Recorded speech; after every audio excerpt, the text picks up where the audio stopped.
Hey all, here are OS Reviews. In this video, we're taking a throwback look at the HTC A9 here in 2019. This is a smartphone that many of you guys have probably forgotten about, but it came out at the end of 2015. This was the same year that HTC released the One M9, that is more of the true flagship model for the Taiwanese manufacturer, but it didn't perform too well, especially in terms of the camera performance, so HTC was on damage control at that point and brought this phone out as a mid-end premium offering to try and compensate.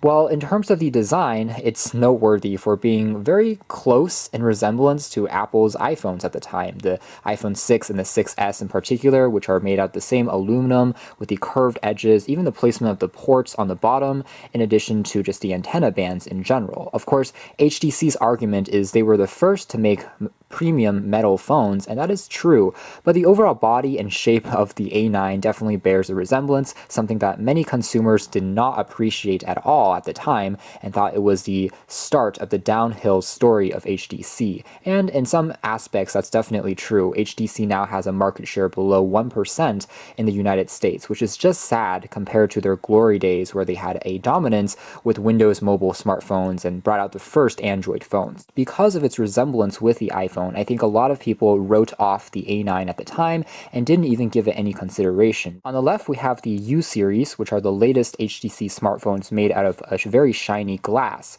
However, the One A9 bears a pretty strong resemblance to Google's Pixels because, again, the original Google Pixel was built by HTC. However, the Pixel has a more boxy and angular design with these sharp edges, as you can see here, compared to the round edges of the A9. I see the Pixel as being very closely inspired by the combination of the A9 plus the HTC 10, which is even more blocky and angular in its shape. It's like those two phones were merged together to become the Pixel in terms of its form factor. So it's really only reflecting back do we see how the A9 is very interesting because it provides this bridge to future HTC phones. It was also one of the first times that HTC put a fingerprint scanner on the very front of their phones, which they retained for the U series, such as the U11. Coming back to the A9, other specifications included a very middle-of-the-road Snapdragon 617 processor.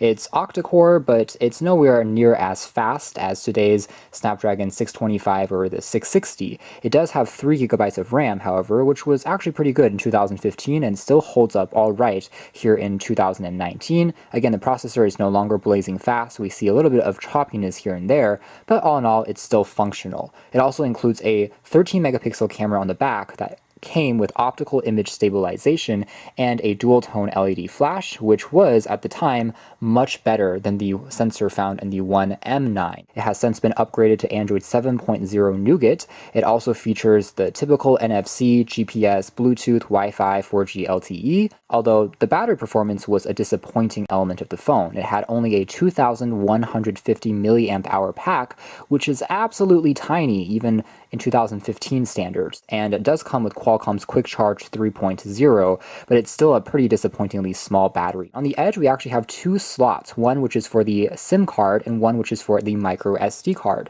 So it's awesome that expandable storage could be found on this device. The expandable storage is great if you want to use this as an MP3 or media player because HTC supports playback of high-res tracks and automatically upscales any MP3s that you have on here to 24-bit, and it can drive pretty powerful headphones as well. Also includes Dolby Atmos for sound enhancement. Because HTC is known for their boom sound technology, that is stereo speakers coming out from usually the top and the bottom of their devices, on this phone having only a mono speaker placed at the bottom was another controversial move and again sparked the references to the iPhone's design even more. There is a plastic band on the very top that helps to improve the reception quality, and on the right hand spine you'll find access to a volume rocker and a heavily textured power key that's super tactile and easy to press.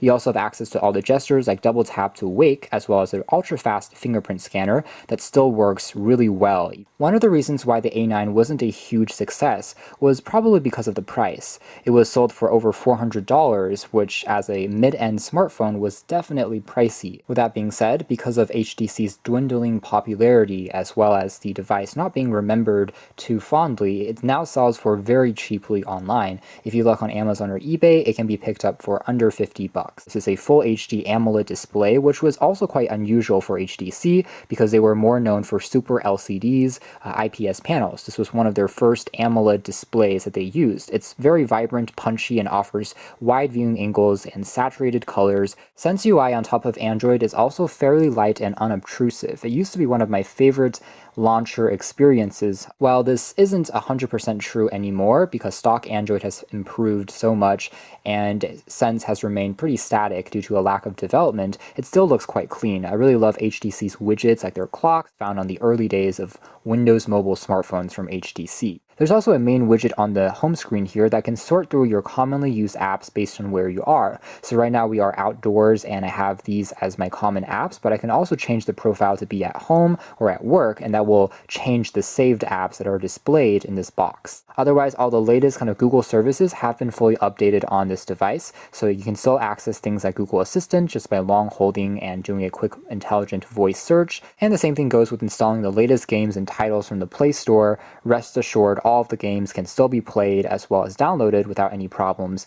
Again, Android 7.0 really isn't that bad as far as the software version is concerned, although security patches will be a little bit out of date. Inside, we have a handful of custom apps from HTC, such as Boost Plus, which allows us to optimize the system performance by clearing up your cache, as well as the background applications which aren't used, and other neat additions like Zoe Video Editor that allows you to create short clips based on videos and images that you've captured and then editing them together. So let's take a closer look at the camera now. Still does all right, especially if you turn on HDR and or tinker around with some of the Pro Mode settings to capture raw images. You can still get some pretty good utility out of this and some fantastic looking shots if you use a bit of patience. The biggest thing is it doesn't have quite as much clarity and sharpness as some of our modern cameras, even though it has that optical image stabilization.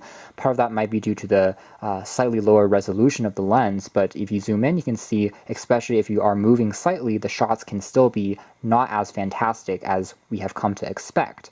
However, if you do use a bit of patience every once in a while, you can still definitely capture a beautiful looking shot. Another sample here, this one has captured a really natural looking bokeh without any editing, just because the flowers are pretty far away from this top petal over here, but you can see it's captured the colors really well. Now, other neat tricks is you're able to also capture what HTC calls hyperlapse footage. So you're able to adjust after you capture a short clip, the speed that you want it to be playing back at. So for example, if you want to make the speed up or if you want to make it in slower motion, you can control that very easily afterwards. Overall, it's a good camera, especially for HTC, since they're not as known for photography as, say, Samsung or Sony or Apple. As aforementioned, it may not have the best camera even when it was released, but it was good enough, and it does almost everything really well without having any jarring weaknesses. And for that, The Verge actually in their review said that it truly reminds them of the iPhone, not necessarily because of the design, but more so because of the consistency that you're getting, which can be very rare on Android phones. Everything for the most part just feels really satisfactory, and it's something that you kind of underestimate until you pick this phone up and start using it. Even though it's no longer the newest device by any means, I definitely underestimated how much I would really still enjoy using it, and after just a few days with it, I definitely found myself really loving its overall blend of features and how it does everything satisfactorily. In terms of the performance, it still is quite smooth. As you can see here, juggling lots of apps open in the background is still very snappy. A very quick web browsing test here, you can see that the reception quality is also very good in terms of the Wi-Fi strength. The router is actually in a completely different room, but the load up speeds are still quite fast. It takes a few seconds longer compared to the latest Snapdragon flagship processor, but all in all, everything is still very smooth as far as scrolling is concerned. CNET, just like the New York Times, is a very complex page. Lots of ads, lots of scrolling elements, and so on this phone from a few years ago, it actually is still doing a great job. As for the notification drawer, we have all the regular essentials on board here. You can access the LED light as the flashlight from the camera. You also can change some of the profile settings, and there's also a night mode, so you can turn off the blue light, and it makes the screen a lot more yellowish. That is better for your eyes and helps you fall asleep faster if you're reading something in bed. Now, the final thing I want to touch on briefly is going to be the gaming performance. Most 2D titles, as well as productivity productivity tools, social media tools still work flawlessly as far as the smoothness and the loading speeds. Everything just plays along just fine. The 617 is a pretty energy efficient chipset. That's why HTC tried to put such a small battery on this phone. Again, not a great decision, but it does mean that it gets relatively cool even during gaming sessions. It never thermal throttles or gets too hot or uncomfortable. And a more graphically intensive game here as far as the animations are concerned. You can see it still is, for the most part, pretty smooth and responsive. So in general, again, you can definitely still do some more complicated 3D gaming on here, but just, of course, it's not going to load as quickly as on a flagship phone from today. So that's more or less it as far as our revisited look at the HTC One A9 here in 2019. Would I still recommend this device? Well, I have complicated feelings. If you're just looking for a really budget phone, then I think that it definitely still holds up surprisingly better than I thought, especially as a mid-tier device, just because of how premium it feels. In fact, it's probably one of the snappiest feeling Snapdragon 617 phones I have encountered. Many of the other devices that have the 617 or 615 processor, like the Fecom Passion 660, some of the Alcatel phones that we've checked out, when I tried revisiting them earlier, they felt a lot more sluggish in terms of their animations. This still feels very much consistent, and I think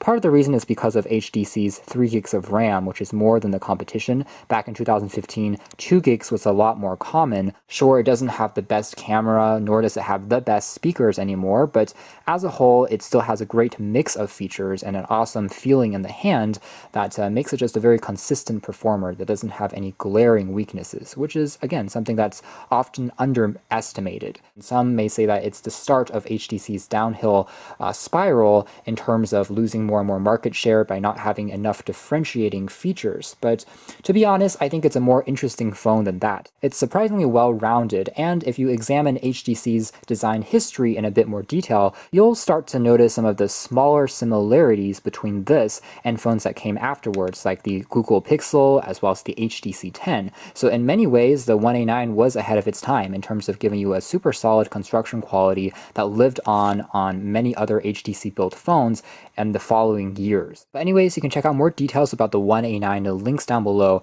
But for now, that's been our video. Thanks for watching here at OS Reviews. That's been our throwback look at the interesting HTC One A9 from 2015.